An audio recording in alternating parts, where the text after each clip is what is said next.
Welcome to the BiggerPockets Money Podcast, show number 324, Finance Friday edition, where we interview Gracie and talk about saving money and building wealth, even when it doesn't seem like there's any easy options. One of my thoughts was maybe someone just needs to tell me to get over myself and figure this out instead of just spending and then wondering what happened. So I'm good at that. I've done that for 10 years. I did the payoff and then we did FI. So I'm a little bit throwing a little tantrum inside because I didn't want to get to this point and have to continue cutting the budget that much. But if we can do a 3-year model where I see flexibility opening up in the 3 years, we could do it, I think. Hello. My name is Mindy Jensen, and with me as always is my carefully considering all angles co-host, Scott Trench. And with me as always is my thoughtful co-host, Mindy. Great to be here. Scott and I are here to make financial independence less scary, less just for somebody else, to introduce you to every money story because we truly believe financial freedom is attainable for everyone, no matter when or where you're starting. That's right. Whether you want to retire early and travel the world, CoastFi, go on to make big-time investments in assets like real estate, or start your own business, we'll help you reach your financial goals and get money out of the way so you can launch yourself towards your dreams. Scott, today we're talking to Gracie, who has a great financial position if she wanted to do CoastFi, as you mentioned, which we talked about on Monday's episode with Jess from the Millionaires. And it's kind of funny how sometimes these shows just work out back to back like that. Yeah. And she also has, she's set herself up in a great position, but I think she wants a little bit more. So there are other options she can pursue. Yeah, I think that there are definitely options, but there are no easy options. And there's a lot of, we want a lot of things. We want to be able to have plenty of time, and we want to be able to have a surplus of money. We want to have passive income. We want to save for retirement. And sometimes you can't do all of those things at once. You have to prioritize and pick and make sacrifices on some of in some of those areas. And that's hard. And that's what we're going to get into today. Yep, absolutely right. So, Scott, I want to remind you and our listeners that the contents of this podcast are informational in nature and are not legal or tax advice, and neither Scott nor I nor BiggerPockets is engaged in the provision of legal, tax, or any other advice. You should seek your own advice from professional advisors, including lawyers and accountants, regarding the legal, tax, and financial implications of any financial decision you contemplate. Gracie and her husband, Frank, live in a high cost of living area. He works full-time while she stays home with currently 2, turning to 3 kids in November. The shift from 2 incomes to 1 was a bit of a shock, and their initial FI number now seems too low. They're currently saving 14% of their income after taxes, and Gracie's wondering if she should go back to work once the baby is born so they can increase their financial cushion. Gracie, welcome to the BiggerPockets Money Podcast. I'm so excited to talk to you today. Hi, Scott and Mindy. So excited to talk to you. Thank you. So we're going to do something a bit differently today. I'm going to read Gracie's financial snapshot. She and her husband make a salary of $101,000. They have additional income of approximately $24,000 for a grand total monthly income after taxes of $87.50. Their expenses seem pretty good on the surface at $71.35. We've got $2,000 for mortgage, $400 for utilities, almost $1,000 for groceries. So I see a point right there that we could work on. $150 for beverage, $300 for home supplies, $115 at restaurants. You're doing really good there. $125 for gasoline, $457 for giving, $388 for medical, which is really in America a steal, $159 insurance, miscellaneous at $700, $147 for car insurance and maintenance, an average no questions asked spending fund of $973 a month, travel at $280. So just off the bat, I can see some areas where it would be easy to improve, but I don't have any backstory on those. So we'll get to that in a moment. As far as investments go, we have retirement funds at $495,000. Nice job at age 35. Mutual funds in $206,000. And I do want to clarify what mutual funds means.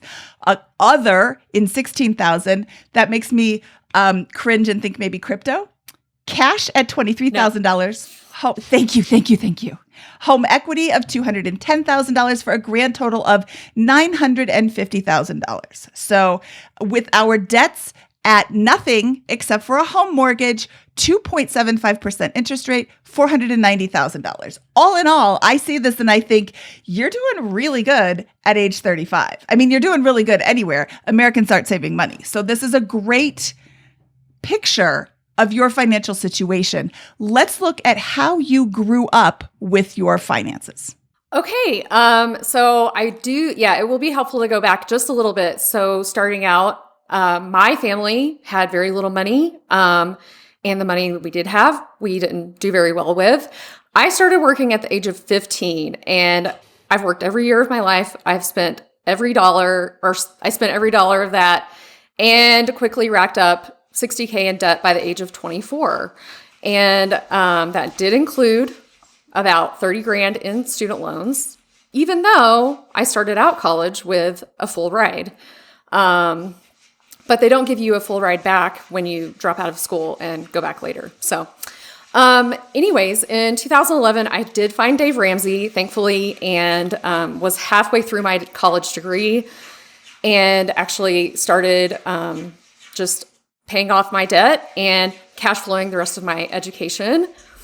I did everything Dave Ramsey suggests, multiple jobs, cash envelopes, the whole thing. I even got out of an upside down vehicle loan, which was one of my greatest achievements.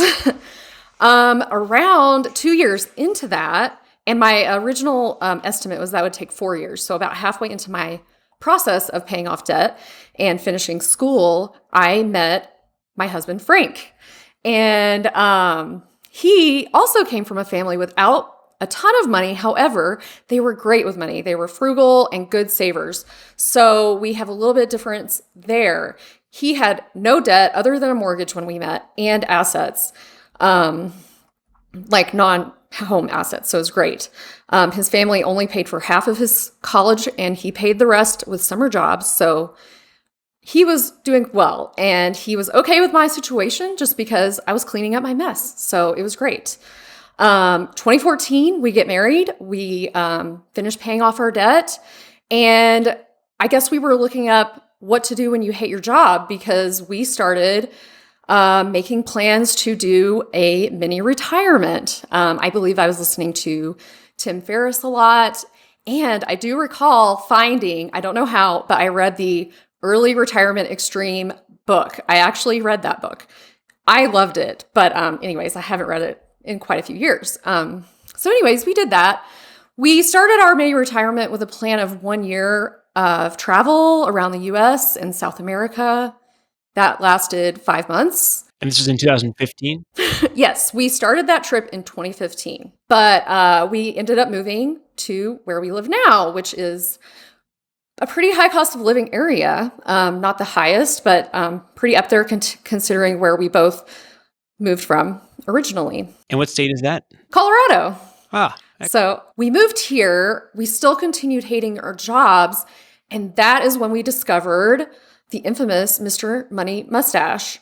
So we went all in on reading that blog and we were just on the same page to really try this financial independence thing. So we began in 2016. And I think that's about the time that Mindy and Carl, you guys finished your journey. I do remember we did see the 1500 blog. We knew all the blogs. Okay. We knew everything, but our biggest thing was the Mr. Money Mustache. So we followed that. We set our goal for $1 million. We planned it out. It would take 5 to 7 years. And approximately 6 years later, we did hit our number in December 2021. So we hit our $1 million net worth number. Woo, we should celebrate, right? But yes, that was a big year in general. We had our second baby in 2021, February. I quit my job in June and have been a stay-at-home mom since then. And we also bought a new house in July. So even though I wasn't working half the year, we still hit our number. Well, now we have hit our goal and We're in the middle of a potential recession. I know they haven't declared it yet, and the largest inflation we've seen. And we're not really sure what to do from here. Congratulations. That's awesome. You hit your goal. You have 2 kids and another on the way. So you've obviously been crushing it. Can I ask you what, prior to you quitting your job, what is Frank's and yours profession? Yes. So I was an accountant. I have a CPA license, but I worked generally in industry, I did like one tax thing. So I was a general accountant, and Frank is an engineer. So he actually works for a construction company and is now doing like estimating. Okay, so I see lots of awesomeness. And before we get any further, I want to highlight the fact that you are 35 years old, right? You're 35? Right. Yeah. We are both about the same age. Yeah. You're 35. Yeah, I'm 35 too. You're 35. You have $1 million in net worth. You have 0 debt outside of your mortgage at a 2.5% interest rate. Your house is worth way more than you paid for it. Well, you bought in June of 2021. Yeah, your house is worth way more than you paid for it. And you have a marketable skill. So if something happens, you could, like, people still need CPAs all the time. Worst case scenario, you can go do taxes the first part of next year. There's a lot of optionality you have, but you're sitting in a good financial position right now. It may not seem like you're sitting in a good financial position because you hear from people who come on the show. They're like, yeah, I've got no kids and I'm saving 97% of my income. Well, great. That's their story. Your story still has you at a $1 million net worth. That's awesome. Let's celebrate that. Thank you. Yeah. And I have to say, like, accounting was not my favorite thing to do, but I did it for 10 years because we had these goals. And finally, I was like, I don't think I should stay at a job that I do not like just to make a little more money when I could be with my children. Hardest job in the world, but definitely I couldn't see the trade-off anymore, especially given our position. It's like, okay, we're not underwater. We're not like, in a bad position. So why trade more money for a job you hate, right? Absolutely. So what are the goals here? What can we best help you with today? So big picture, we want to spend time with our children. Frank works full-time right now. And I will say that he's in a better position with his job than he used to be because we live closer to his office. He bikes to work. He has pretty good hours. I don't want to say easy, but he is not doing like 60-hour weeks. So he's in a pretty good place, but he would ideally like more of a flexible work schedule, maybe a 4-day work week, maybe something partially remote, so that he can spend more time with me and the children. I get to spend lots of time with the children and would love a little bit of, maybe regularly scheduled childcare without necessarily putting them in a daycare, So that's kind of our big picture. More specifically, I would like a little more flexibility with our budget because, yes, we hit a big goal. However, it's not nearly as fun as I thought it was going to be to be a millionaire or whatnot, although we're a little lower given the market right now. But, we still have to really carefully manage our budget. And like you said in the intro, going from a dual income to half was quite a shock. And it has taken us a year to kind of adjust. And I still feel like we adjust every month. It's like, oh my gosh. I would like to spend more, but that's like sort of a long-term play. Like eventually I would like to spend more. Currently, we're where we are. And my questions are around how do we live on what we're making and spending? How do we get over the fact that we're not saving 40 or 50% anymore? And is that okay? I know there's such a thing as coast-fi. Is that something that we should just accept in this position? I think that's helpful. And I think if I were to rephrase, well, I think the best place to start would be to reframe or to restate the reality of your situation real quick, right?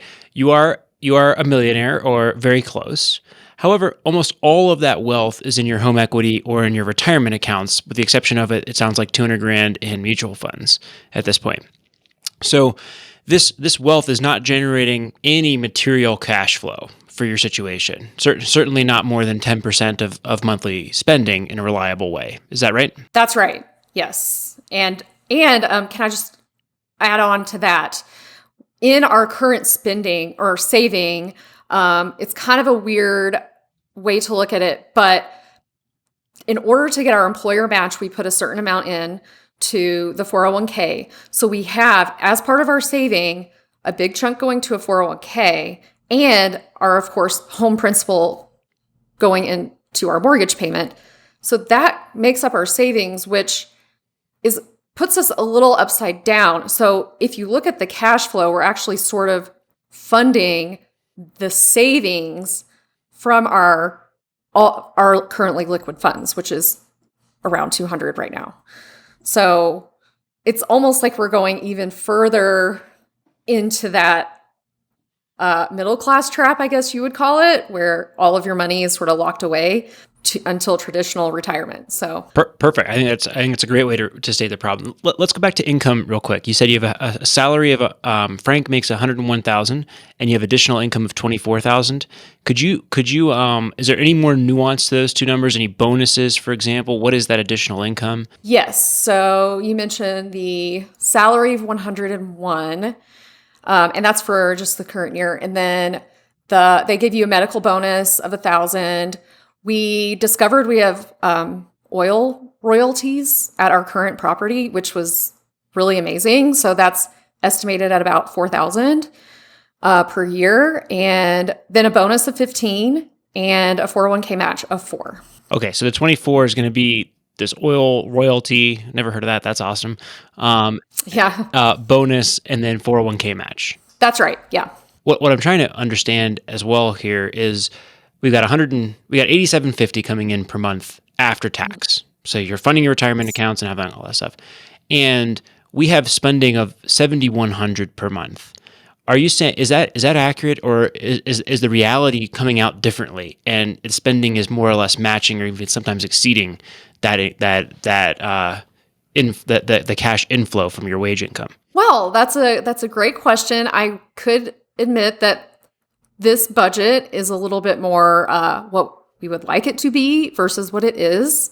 And so far, like I said, in the past year, we have it's like sometimes money just comes in and we can cover the deficits. So we haven't truly had to sell any mutual funds yet. But when you look at the numbers, that's what's going to have to happen eventually. What the reality of the situation that I'm hearing is this is an aspirational budget to some extent, and you're kind of treading water, or that's how it might feel right now from a cash flow standpoint. That is right. That is definitely how it feels. And if we hit this budget, it's like, okay, we're only going to be upside down this amount. And upside down in that our savings is just being kind of moved around. Not that we're going into debt, but makes sense. Yeah, it does feel that way. Okay. And it can feel that way when you're used to saving so much money and then you stop, but you also had so much more income and that went down. So the amount that you're saving is going to go down. You mentioned several things. Number one, that Frank would like more time with the kids. Has he asked for a reduced workload? No, it's not something he has yet asked for. It's just something that he's sort of building his career experience towards that direction. So he used to be someone who was on site for construction projects in sort of a management role.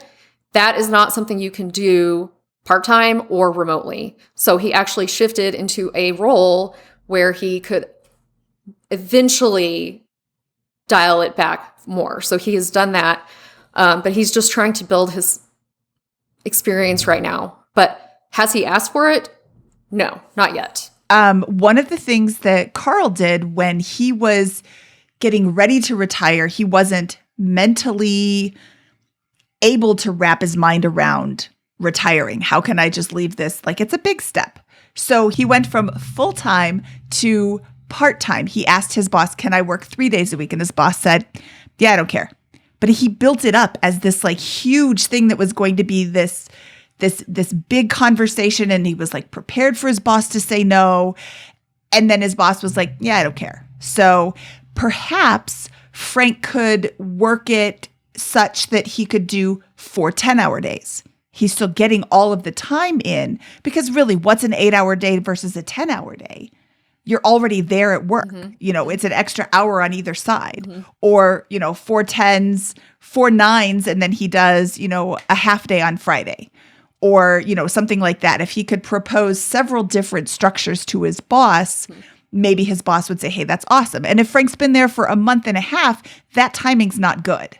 But if Frank's been there for years and years and years and is a valuable asset to the company, his boss is going to want to keep him. So, that's more of a research opportunity for Frank to start thinking about, in what ways does he provide value to his company, and how can he continue to do that on a reduced workload or a reduced days in office kind of thing, because that's going to give him a lot of mental space to help out. And if Frank is staying home with the kids on Friday, then Gracie can go back to work for 1 day a week or 3 days a week, and the kids are in childcare for 2 days a week.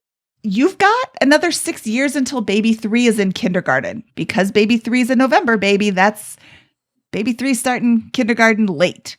I have a November baby. So but that's only 6 years. And then you can start working again. So it's not like you're never going to be able to save money ever, ever, ever. You're just on hold right now. But then you said you're a CPA. Holy cow. Everybody I know is firing all of their clients. All the CPAs I know are firing all of their clients because they're sick of dealing with all of these pain in the patoot clients. You could be the pain in the patoot CPA. I'll deal with you tough people, and I'll make a lot of money because I only have to deal with 10 clients, and I'm going to do all of your work. And here's the story. And you don't have to be a full-time CPA to make a lot of money as a CPA. You just say, this is what I charge. I'm that good. If you can't find anybody else because you're such a pain in the butt that everybody's fired you. Well, now you have to pay my rates or do it yourself. When I think about your situation at a high level, zooming out, I think you're treading water right now from a savings position. You are funding the 401k. That's great. And you're paying down the mortgage. So those are automatically happening. But there's not a lot of flexibility in your situation right now. And I'm having a hard time seeing how we can get you to that combination of having more time for both of you with the family and be able to spend more at this point in time without major creativity and big moves in that situation. So I think we should go through some of those options, major strategic pivots, and then kind of see how any of those feel and whether what the reality, which path smells right to you that you'd like to think about more. So on the one hand, like Mindy said, you're in a situation where you've done a great job saving for retirement. You're not accumulating lots of cash in your life or spendable cash flow from your situation. But if you want to just chill on your current situation for the next 5 years while your kids are young and entering school, and then resume working at that point to begin accelerating other types of savings, you'd be fine. You're way ahead of the pack in terms of retirement savings, and your financial situation could easily weather that, right? You're not going to be able to spend a lot more right now or make big shifts unless maybe there's some tweaks like working 4 days a week, like Minnie mentioned there. But so that's one avenue, right? It's just, hey, we've got a good situation. We're gonna hang out here. Yeah, to coast. Yeah, coast by. And I agree. I think right now when I look at it, it's like, well, we're set up for traditional retirement. Like we can get all of these things when we're 59. So yeah, so I agree with you. That would take a major pivot to do anything right now. So the second thing would be let's look at our assets and how we've allocated capital to this point, right? And right now that has resulted in a situation where you've got $700,000 in stocks, most of which are in retirement accounts. You've got 3 months of spending in cash, and you've got another $200,000-ish in your home equity with that. Right now, and the framework I like to think about this is, if I were to give you $1 million after tax right now, what would you do with it? how would you redeploy that? And that would be a great exercise to think through with Frank and say, what would that look like? How would I be feeling much better if my position looked like, for example, $100,000 in cash, and then 200 in the home equity, 400 or 200 in after-tax stocks, 200 in retirement accounts, and 300 in rental properties that are local. Would I feel better about that position or worse? I don't know. My preference, Scott, my preference here would be something that had a higher cash position, probably 6 months to a year of that cash reserve, and that had a little bit more real estate or after-tax wealth skew there, and a little less pre-tax, because it just gives me more flexibility and optionality to make big moves in a general sense. But that's a personal decision, and I think that would be a good exercise for you to think through. Once you've just decided, hey, here's my portfolio looks like, then okay, in 3 years, I'd like my portfolio to look more like this and less like my current state, and that will tell you what to do. For example, if you wanted real estate, you might stop contributing to the 401k and piling up more cash so you can invest in that next rental property, for example. Or you might keep your current home and move into another property to reposition that home equity as rental property wealth, if that made sense. So that would be one area to consider. And the last is going to be on your income statement, right? And right now, you're not bringing in a major cash surplus, and so you could make drastic changes there and say, how do I, make some serious changes here? Is there a new way I could reimagine my day-to-day that would enable me to spend, 30% less overall? Is there something I can do with the food budget? Is there something I can do with the mortgage here? Is there something I can do with transportation in a general sense, although you spend almost nothing there? What does that look like? And maybe we could walk through some of those line items, or there's a move in place. Which of those feels right to you of those three areas? Coasting on the current situation, redoing the net worth position and reallocating your capital, or focusing on that income statement? I definitely think reallocating our net worth position where everything is. And originally we had planned, we had put more in pre-tax, thinking we would do the Roth conversion ladder, but we haven't fully stopped working, so it's not going to happen anytime soon. But I don't know if I see other way to reallocate our assets other than what you mentioned about stopping the 401k. And is it worth losing the match, which it's $4,000. I mean, it's not like a huge part of our world, but it's nice to not lose extra money. Is it worth losing that to then redeploy that savings somewhere else that would give us more flexibility? So it's something to think about. Are you maxing the 401k, or are you taking the match? Just the match. Okay. I think that makes sense. And so you don't really have much to redeploy from a cash flow perspective. It's going to the mortgage and to the 401k. So that leaves us with coasting or the P&L. Yeah. And our biggest thing is, at least from what I'm seeing, is this house. It's a big part of our world right now. So that would be a pretty major thing to change.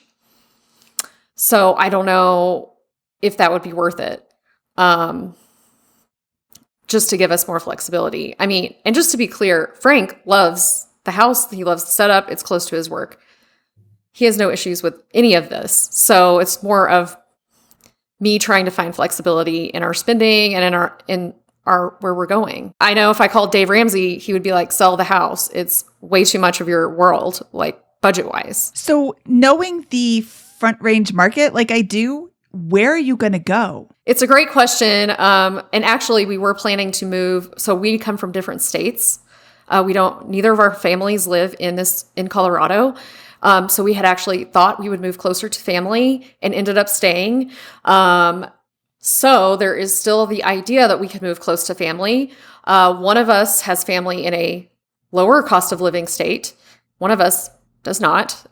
So it's just a matter of now do we pull that trigger? Do we pick one of our families to go live by? And is it worth it to basically location arbitrage our financial position? Yeah, well, that compounding that is probably your incredibly low interest rate on your property that you have right now. Yeah, like what we would buy is probably going to not really change, or the payment probably wouldn't change that much. Yeah, I haven't run the numbers, but yeah, you're probably right.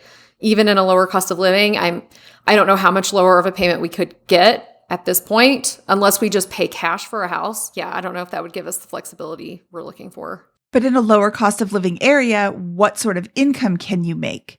And I believe I know what state is your lower cost of living area, and they have very high property taxes. They have very high sales tax. So you are changing your absurdly low property taxes here for kind of unrealistically high property taxes out there. There are, like, I don't know that is. Are you talking about Wisconsin? I am. Okay, so I consider that the higher cost of living. Oh, okay, option. Okay. Because of what you're talking about is the property tax. It's one of the highest in this country. So it would be very high. But the other option is Tennessee. Oh. So no state income tax. The property tax, I think, is right around what it is here. We wouldn't be going to Nashville. So that would, be good because they're crazy over there. Like cost of living is high there. I would run some spreadsheets, Miss CPA. I would look at all of the things, pro and con it, and see what are the benefits of moving versus the benefits of staying, because Tennessee is actually a really nice state. You don't have your winters. Like, I knew Wisconsin was one of those states. And I'm like, ooh, Wisconsin's great, but it's also like winter lasts 12 months a year. And I've lived in Wisconsin. Don't send me emails about how great Wisconsin is. I know it is. It's just really hard to live there for like 7 solid months. But yeah, I mean, there's a lot of different opportunities. What sort of income would he be making in Tennessee? I've never lived there. I'm not sure what their salaries are. That's a great question. Yeah. And question on that, do you think it would be worth trying to get an offer just to see? Because Frank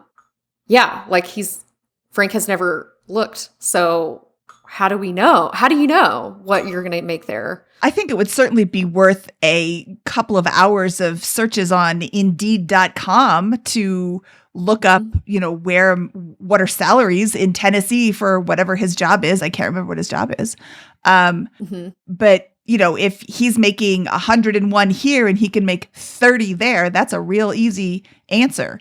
And yeah, that's a hard no. But if he's making 101 here and he could make, 85 there, that makes the decision kind of a lot more like neck and neck.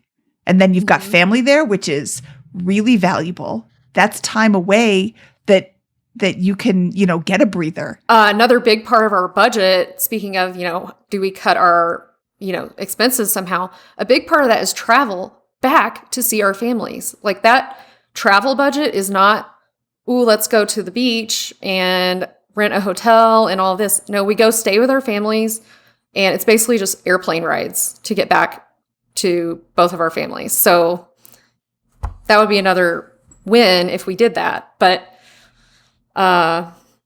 it's a little bit outside the scope because it's kind of a big lifestyle choice. Like, do you want to live here or here? So it's a hard choice to make. Yeah, I think there definitely, I don't think there's an easy answer to any of these things. The easy answer is cut that spending down by 30 or 40% and go to town on that, right? And that solves half of these problems. That's a painful, methodical, slow grind to do that. And I think that we should acknowledge it as an answer to your situation, that there are probably items to shave and things that you could get more disciplined on with that, and really settle on that, not the aspirational 7,100 a month, but actually bring that down to a reality where you're spending 4, 5, 5.5, $6,000 a month, and having that net cash accumulation tick back up. That will bring flexibility. So I think that's that's something we should acknowledge there, because there is no other major life move that you seem like really able or willing to make at this point in time on that front. We can get creative about income on those things, and we can think about a big move here. But I ask you this: do you like Colorado better than Tennessee or Wisconsin? Well, this is part of the problem, is that I kind of glamorize moving back to Tennessee. We actually, Frank and I met there, and we had a great time living there. And he just had to come back to the mountains, like the big mountains. He had lived here for a short time. So I don't really care. I think the mountains are great, but I think this area has its downfalls. For example, it's getting way busier. You can't really get into the mountains for under 4 hours some days. So yeah, so that's another thing where maybe outside the scope of the show, where it's kind of like a marriage negotiation, like where do we live? So there's that. And then of course the culture. I love that everyone out here is so active and fit. That's an awesome benefit. And we would love our kids to be raised where it's normal to go hiking on the weekend or whatnot. And the same is true for everyone in Tennessee. We can't badmouth people of Tennessee. No, that's true. That's true. When we lived there, we had found like the group of outdoors people. So we found them, but it's not as out here. You just go and you're like being passed on the trail by an 80-year-old and you're like, oh my gosh. Okay. So I think the idea that I'm hearing that's sort of coming to mind is maybe we sort of reset another goal of opening up our cash flow for a reason that's not spending, but it's more like opening up our cash flow to invest in a way that we can later access income, like you said, rental maybe. And to do that, we would need to cut 30 to 40% of our spending. Question is what areas do you see? Like, what are the biggest red flags when you look at our spending that you would just be like, get rid of this or work on this really hard? Groceries, no questions asked spending, and miscellaneous, because I don't know what's in miscellaneous. And groceries, for example, are $978.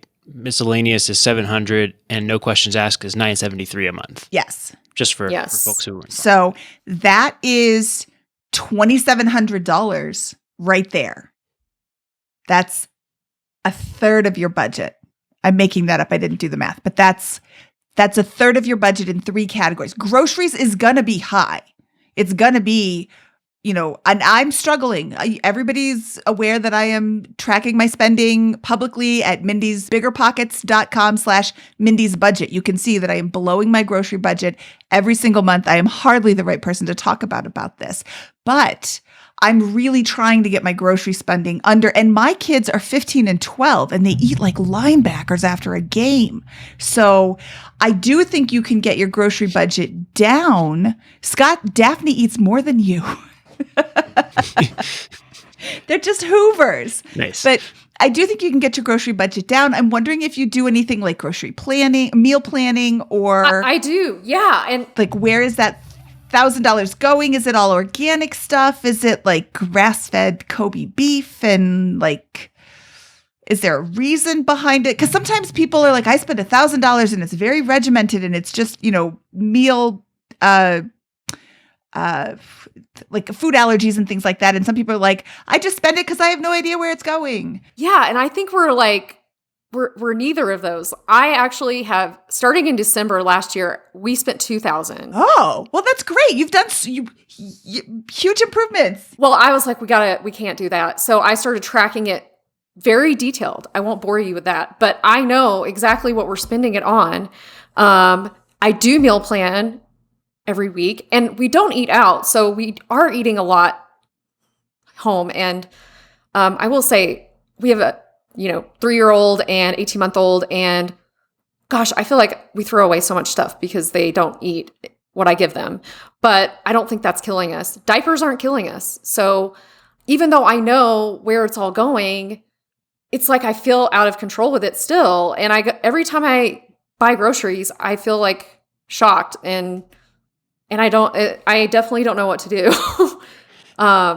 with that. And you mentioned like, is this wild game or organic? No, we we do eat a lot of fruit and vegetables. I make sure we have nice produce, but not like nice, but there's produce and fruit. But Frank is a hunter, and we have a lot of wild game that we use every week. So we don't even buy that much meat. Probably we could just quit buying meat altogether. So that's an option. But yeah, I don't know what to do about it. And I even split out supplies and stuff because I was like, I think this is really inflating my number for groceries. So that number is actually just the food. It's not even, paper towels and stuff. I think it's hard, and I think that's where this is really helpful. I bet you there are a lot of people who are feeling exactly the way you do about budgets like this. But and I don't think it's going to be. I think that's why it's the easy answer is to say let's cut back on spending. But we get it. That's going to be hard. There's going to be It sounds like you have great command over these things, or at least track it very thoroughly each month with that. It doesn't change that these are the numbers, and we have to go to where we think the leverage in the numbers are, and there's no leverage on the income front, and we don't have too many actionable items on the net worth category. And so what can we do here on that? And so I think I would like to wrap it up with 3 big points for you for advice. First, I would sit down and I would model out what is the reality of your situation going to look like over the next 3 years with a couple of standard assumptions. Spend some time, build out an Excel model or a spreadsheet, and go and say, what's going to happen to us in 3 years, in 5 years, in 10 years, if the current trajectory holds? Reasonable assumptions for income growth, expenses, these types of things. And say, how does that change if I was able to make these cuts in these areas? What would have to be the reality? And what does that do to my model over in 3 to 5 years? What happens if I move to Tennessee? What happens if we move to Wisconsin for these areas? And then using those numbers, I would sit down with Frank and say, well, what do we want to do? Are we happy? We want to just keep hanging out here in Colorado and living the good life with this? Do we want to move to Tennessee? Do we want to go to Wisconsin? Do we want to make some sort of change? And how does that change my outputs here that are going at, and what do we want to do? And the artifact that you should construct there, the document, I think is the vision, right? It's a half a page or a page long description of where you want to be in 3 years, and you can cascade the goals from there. And I think that will at least give you clarity where you can say, this is the decision we made, and these are the outputs of that decision, what they're likely to be, and we're aligned with that. We can live with that from that, and that will help you inform. Do I want to go to town trying to find more in my budget? I probably don't have much in my groceries. Is there anything in miscellaneous? Is there anything? Why am I not actually accumulating the $1,600 per month that my budget says we should be accumulating? Am I forgetting an overhead allocation or a CapEx account equivalent for our lives that should be in that category? Or what is that? Sorry. We have model. We have money, date, and vision, which we can you can just put as a draft and repopulate it every couple of months until you settle on what you want to do there. And then I think you have the outputs of that will be, do I want to concentrate on spending? Do I want to concentrate on income? Do I want to concentrate on capital allocation and realigning my accounts? But unfortunately, I think that you have brought us a hard problem here where we can have any of the things you listed, but we can't have the combination of things that you want without making major financial changes and lifestyle changes, most likely with that. And so hopefully this artifact will be the way to negotiate or make those trade-offs with Frank. How's that sound? I think that makes a lot of sense. And really, halfway to our $1 million number, we did realize, I don't think this is going to be enough. We'll figure it out when we get there, what to do next. And we got there and we never figured out what to do next. And so I do think that's where we are kind of stuck, is we haven't done another projection out for 3 years. Where do we want to be? Now that we're here, where should we go? It's more like, well, here we are. So I do think that would be helpful just to run a few scenarios out. And I actually really appreciate hearing your thoughts on cutting 30 to 40%. One of my thoughts was maybe someone just needs to tell me to get over myself and figure this out instead of just spending and then wondering what happened. So I'm good at that. I've done that for 10 years. I did the payoff and then we did FI. So I'm a little bit throwing a little tantrum inside because I didn't want to get to this point and have to continue cutting the budget that much. But if we can do a 3-year model where I see flexibility opening up in the 3 years, we could do it, I think. Well, how much money do you want to be saving? That's a good question. And that's where I think we'll have to look at what our options are. So for example, if we want to buy a property, I'm just going to throw that in there. I mean, we haven't fully talked that one out, but if we wanted to buy a property that would increase our cash flow in 3 years, or a couple of properties, I don't know anything, but then that would help us back into how much to save above the 401k. And so that could give us a new saving goal. So I guess right now we don't really have a saving goal. It's like, okay, save enough, hit the match, and then our forced home principal. And so we have no other goal right now. Personally, I revised Set for Life. So I guess that is a shameless plug in this particular show. But I'm going back and rereading that, and I'm like, good God, when I was 5 years ago, 6 years ago, I was another person. I was spending only this much. Every day I was doing this. I was reading a book every 2 days on this. I was working out 5-6 times a week. Now I look in the mirror. I'm like, that's what 2 beers a night, 3 nights, 4 nights a week have done to your stomach there. That's what this is like. And it just kind of gave me a kick in the pants personally. And I to reignite, what was I doing 4, 5, 6 years ago? And I slowly drifted away from some of those things to get into this spot where I'm not really feeling about as good about some of those things. And I wonder aloud if maybe some of those things may have happened in your budget to a certain degree. Not obviously but I just was like, something about what I was doing a few years ago. I was happier in some ways with a couple of things, and I was saving more and things were going good. How can I get back to that one step at a time, piece by piece with this?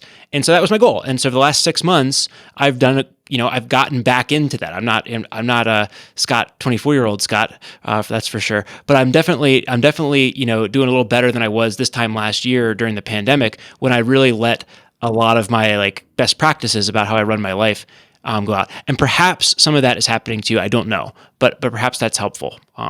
If not, you can feel free to leave it. Oh yeah. I mean, we definitely have slowly slid away from our original,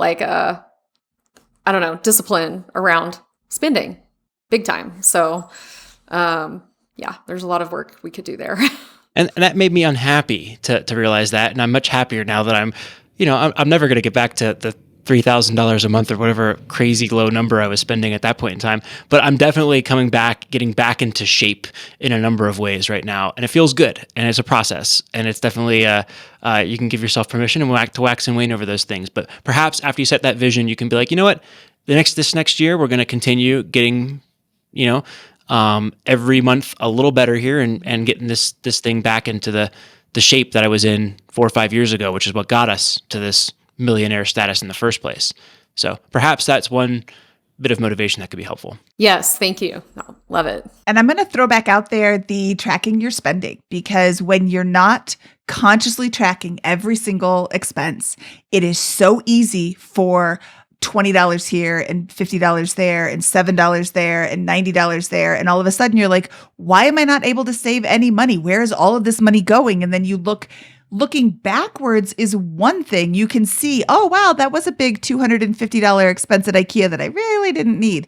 But when you're in it every single day and you're looking at your numbers, go look at my numbers. They add up. Thanks to my friend, Mr. Waffles on Wednesday, they add up every single time I put an expense in there. So they turn red when I go over my budget. So that is a great big, Mindy, you're doing it wrong. That the whole world can see at biggerpockets.com/Mindy's budget when you but then I know I'm in that's open on my computer screen all the time. And I see it and I think to myself, oh, my budget was $750 for groceries and I'm at $700 and I've got a week left. I am going to do everything I can to eat out of the pantry so I don't have to go over budget. Or, wow, I already hit 800 and it's week 2 of the month. Holy cannoli, I am in a mess. So at least it's like it's conscious and I can be thinking of other things in my budget that I can like, oh, I'm definitely not going out to restaurants the rest of this month to try and keep everything more in line. So just, I mean, having it there to see where everything is going can be kind of eye-opening. Yeah, I agree with that. And it is, we track it all the time, but we still don't follow. We don't see the red, oh, we went over, because it used to be like, oh, 1% of our income off here or there, no big deal. But now it's kind of a big deal. So I don't know how to get back into that, but I do think you're right. We need to together actually agree on the numbers we don't want to go over. Yeah, and that's the money date. Pick one and make it the goal and get it back on track, right? I was tracking my alcohol consumption and, on a daily basis, I'm like, there's a 4. What the heck am I doing? But then there's a 3 this week. There's a 5. It's like, what am I doing? That's so much booze that I'm consuming. It's so bad for me. It's so much. And obviously, this is not your issue. You have a baby on the way from that. So I'm using an example that clearly does not apply. But that's like kind of perhaps put them on, stare at them, and then pick one and fix that one. And then pick another one and fix that one, and pick another one and fix that one, and and give yourself permission to have it be a 6-month or a year process to do it. Because you're not going to be able to go cold turkey and cut all this stuff out, but perhaps that would be a good way to attack the challenge here. And you can do it because you've been there. You'll never get quite back to the financial shape you were in before you had 2 kids, soon to be 3, and all these other things going on. But perhaps you can say, I'm gonna buckle up here and figure out a couple of these points bit by bit, and make it a point of pride to get to where old Gracie would have been very admiring of the discipline that's in there 5-6 years later. So great, love the motivation. Yeah, we need it. Awesome. Well, Gracie, thank you so much for sharing your story with us. I thought this was a lot of fun, and I really appreciate your time. Thank you so much. So helpful. We'll talk to you soon. All right, bye. Okay, Scott, I think that the only piece of advice we didn't give Gracie was maybe she should try winning the lottery, which is actually really crappy advice. I like her story. She has set herself and her husband up in a good financial position. And I think now, you said it pretty succinctly, she's got 3 options to choose from. Which one does she want? Or which combination does she want to use? Which combination of levers does she want to use to move herself forward? Yeah. And one thing we didn't touch on during the show, but we talked a little bit afterwards in the post-recording, was this concept of maybe earning more income. Perhaps with her tax background, there are seasonal parts of the year where she could work and hire out childcare during those periods of time. And that might help her bring in some seasonal income that might be very high dollar per hour, for example. So a couple of options. That was one option we didn't discuss in the show, but one that we wanted to call out there. I think that the reality, though, is that it's a tough situation from that. It's a tough mental situation. She's obviously done really well and has won in some ways. She's a millionaire, and probably is set from a Coast-Fi perspective. But we couldn't find a way to say, hey, you can, here's how to stay home or have both of you guys stay home. Here's how to have enough, how to spend more in a general sense. And here's how to accumulate more wealth and produce flexibility. She will have to go and kind of make a determination along with Frank about what they want a few years from now and in the present, and be realistic about what will happen if they choose those paths, and then live with those choices. So there are a number of good ways to approach things, but none of them get all of the things that we want from the goals that she stated at the beginning of the show. Hopefully it was still helpful for her and Frank, though. I think it will be. Yeah, I think they have a lot of things to talk about. And, what they decide today doesn't have to be the only thing that they can do forever. Let's make a plan. And I think that they have been really good at creating a plan to get her out of debt and creating a plan to reach FI in 6 years. That's awesome. And creating a plan for this. But then I think that they don't currently have a plan, and that's where they are needing to work on. So I think you gave some great ideas, and I would love to check back in with her in about 6 months and see where they pivoted to. Okay, Scott, should we get out of here? Jinx. From episode 324 of the BiggerPockets Money Podcast, he is Scott Trench, and I am Mindy Jensen saying, see you in a shake, Garter Snake.